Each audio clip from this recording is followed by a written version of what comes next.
Welcome to Watch Assignment, the show where we help you in the never-ending search for what to watch and offer up 2 movie suggestions that are instantly available to watch this month on Tubi.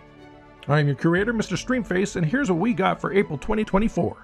This month, we're in a New York state of mind, more specifically the gritty New York underworld. We'll be taking a look at gangsters and crime bosses depicted in 2 different eras, the 90s and the 70s, and how they are infused with the social commentary of those times. Our first feature is the intense tale of criminal ambition, King of New York, released in 1990 and directed by Abel Ferrara. Fresh out of prison, Frank White, played to perfection by Christopher Walken, is a former drug kingpin looking to make up for lost time and quickly re-establish himself on the streets in brashly violent ways with his partner Jimmy Jump, played in an energetic performance by Lawrence Fishburne.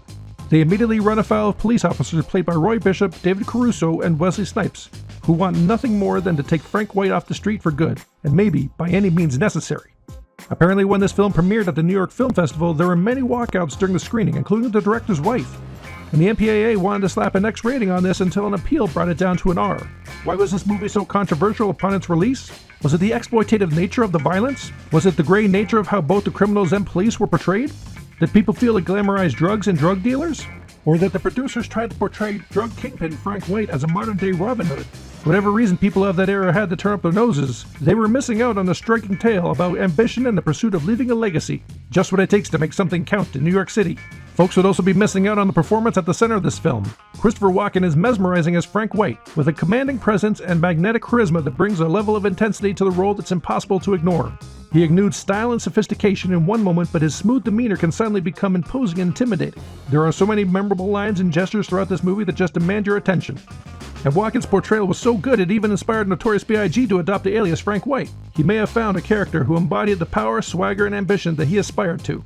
Like Frank White, Biggie was a larger-than-life figure who rose from the streets to become a force to be reckoned with. And much like Frank, his influence extended far beyond the confines of his own neighborhood, shaping the culture and defining an era. But Walken is just the tip of the iceberg. Lawrence Fishburne delivers a tour-de-force performance as Jimmy Jump, Frank's unpredictable and volatile right-hand man. With his explosive energy and electrifying personality, Fishburne commands the screen in every scene he's in. And their partnership is key. Frank is impulsive after his time in prison, and Jimmy is his fearless ace in the hole. Together they form a formidable team, capable of taking on anyone who dares to challenge their crew.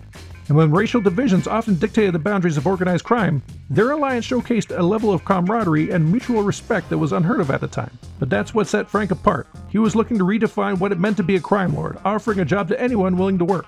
But as Frank orchestrates his plan to claim his empire, he becomes a target for law enforcement. And there are 2 determined detectives played by David Caruso and Wesley Snipes who are hell-bent on bringing him down. They're tired of Frank being able to buy his way out of trouble, tired of struggling to do the right thing in a world that often rewards the opposite. The line between right and wrong becomes blurred as they confront their own moral ambiguity and what they'll do to stop Frank. And it may turn out that they're no better than he is. That morally murky world that the characters navigate makes this a classic neo-noir tale. Even Frank's motivations are complex and often contradictory, as he grapples with questions of power and purpose. And Abel Ferrara paints a vivid portrait of the city. We get a sense of its pulse, its rhythm, its heartbeat. What's most striking about the visuals of King of New York is the contrast between the opulence of the upper echelons of society and the grittiness of the streets. We see the glittering galas of the elite juxtaposed with the squalor of the city's underbelly, highlighting the stark divide between the haves and the have-nots. And all of this is set to a soundtrack that's as bold and vibrant as the characters themselves, full of great hip-hop, funk, and soul. And there's iconic tracks from Schoolie D, whose songs perfectly match the action on screen and elevate the intensity to new heights. But don't take my word for it. Let's see how King of New York is rated and reviewed. It has a 3.8 rating on Letterboxd, with users saying, "Never sacrifices thrills or atmosphere or style, never skips one opportunity for digression, never misses any chance to shock, doesn't sell short a single member of its incredibly stacked cast of future stars." Not to mention Walken's absolute towering performance, and still has time for a stinging critique of white capital's exploitation of black labor. It's weird that I don't watch this like 4 times a year. Christopher Walken does not disappoint with his performance, and it totally works for me. You can never really get enough of Lawrence Fishburne, especially when it comes to ordering a meal at a restaurant. One of the all-time full-body performances in cinema. Watching Christopher Walken wiggle, thrust, fondle, shout, shoot, and scowl his way through Abel Ferrara's wasteland of 90s New York City is akin to some sort of religious experience. There's nothing else like it. It has a 6.9 rating on IMDb, with users saying, "This is a violent but solid little sleeper. Gangster film highlighted by Walken's and Fishburne's performances." This is a grittier form of gangster film than a Scorsese picture. and while not as good as the Scorsese pictures, I'd say it's pretty close to as entertaining. And Rotten Tomatoes has it at 70% with 30 reviews, with Janet Marlin saying, Ferrara works unapologetically in B-movie territory, but does it with A-movie style. Now let's shift our focus from 90s New York and head back to early 70s New York. More specifically, the streets of Harlem, for the gripping crime thriller Across 110th Street, released in 1972 and directed by Barry Shear. Three unaffiliated hoodlums are looking to make a big heist at a drop point where Harlem gangsters kick up their earnings to the Italian mafia. But the robbery goes violently wrong with members of both organizations dead and some cops getting clipped in their sloppy getaway. So now they've stolen a large sum of money and have the NYPD along with the Harlem and Italian underworld trying to hunt them down. Will they be able to avoid capture as the city streets feel like they're closing in around them? Across 110th Street sets up a cat-and-mouse chase with an excellent array of characters across the social spectrum to reflect the racial tension and power dynamics of the era. There's two NYPD detectives charged with investigating the brutal robbery. Captain Mattelli, played by Anthony Quinn, epitomizes the old guard of policing, a hardened veteran who believes in bending the rules to get the job done. He operates with a certain level of cynicism, viewing the world through a lens colored by years of experience and compromise. To him, the ends justify the means, and if that means cutting corners or turning a blind eye to corruption, so be it. He's paired with the fresh-faced Lieutenant Pope, played wonderfully by Yaphet Kotto, who represents the new breed of cop. Idealistic and eager to make a difference, he's committed to doing things by the book, refusing to compromise his principles even in the face of overwhelming opposition. The tension that comes from this dynamic reflects the changing politics of the 70s, as they clash over their differing approaches to policing. Mattelli sees Pope's idealism as naive and impractical, while Pope views Mattelli's corruption as a betrayal of everything the badge stands for. But can you really play it by the book when you're racing against gangsters who want to deal out their own version of justice? In this film, we're shown how street smarts might often have the upper hand over law enforcement. The gangsters know the streets like the back of their hand, and, with their intimidation tactics more deadly than the police, we see they're more able to access information and sources to ensure they stay one step ahead. But there's also tension amidst the criminals, with the mafia enforcer Nick DeSalvo, played by Anthony Franciosa, determined to maintain the mob's control over Harlem kingpin Doc Johnson, played by Richard Ward. We see in the underworld power is the ultimate currency. To keep the mafia's grip on power, DeSalvo radiates menace and danger with every word and action in an effort to intimidate, but it might not hold weight in Harlem. Doc Johnson has charisma and cunning, knowing when to stay on the mob's good side, but ultimately he's a master manipulator, adept at playing both sides of the fence to further his own agenda while staying one step ahead of his enemies. And at the heart of the picture, there's the desperation of the man who planned the brutal robbery. Jim Harris, played by Paul Benjamin. We see the pain and anguish etched into his face as he grapples with the consequences of his actions. The weight of his decisions bearing down on him like a heavy burden. We see the humanity in the characters that pulled off the heist, going to extreme lengths to try and better their situation.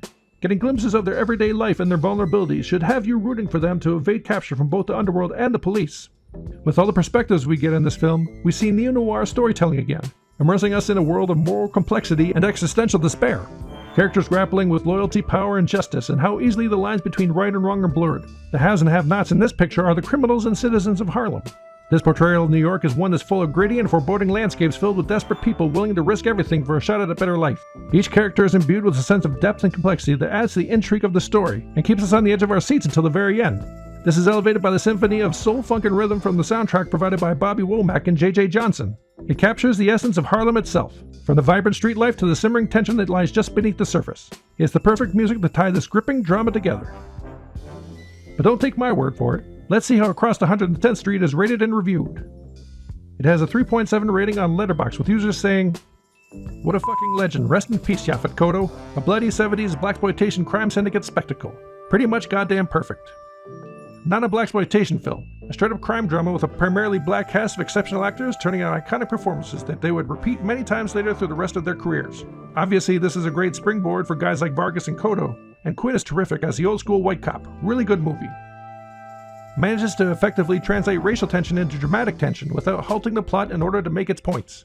Anthony Quinn and Yaphet Kotto are great together, and if the movie suffers from a major flaw, it's that they aren't on screen enough. It has a 7 rating on IMDb, with users saying, "Gritty, violent thriller that deserves to be better known," or calling it a sorely neglected classic. Rotten Tomatoes has it at 83% from 18 reviews, with Christopher Sieving saying, "Violence, especially violence at the expense of the black community, has seldom been more candidly dissected and critiqued in American film as it is in Across 110th Street." So while these two films may be set in different eras and neighborhoods of New York City, They share some compelling similarities, showing the racial tensions that shape power dynamics of the criminal underworld and the blurring of the lines between cops and criminals as corruption and moral compromise permeate every level of society. And while both these films have stand-up performances, the characters in Across 110th Street are more down-to-earth, with the characters in King of New York being larger than life. Together they provide a tantalizing glimpse into the darker side of the Big Apple's soul, where the pursuit of money and power comes with a steep price. So you have your watch assignment for the month. The links for watching these films on Tubi are in the description, so you have no excuse not to check them out, unless you are watching this video at a later date, and then who knows if they're still available. After you've finished your assignment, or if you've already seen these films, leave a comment below with your thoughts or ratings of these movies, and I'll feature the best comments at the end of next month's assignment to determine how well you enjoy the assignments. With this channel being so new, there were no comments last month, so hopefully this month we'll have better luck. Until next month, happy streaming!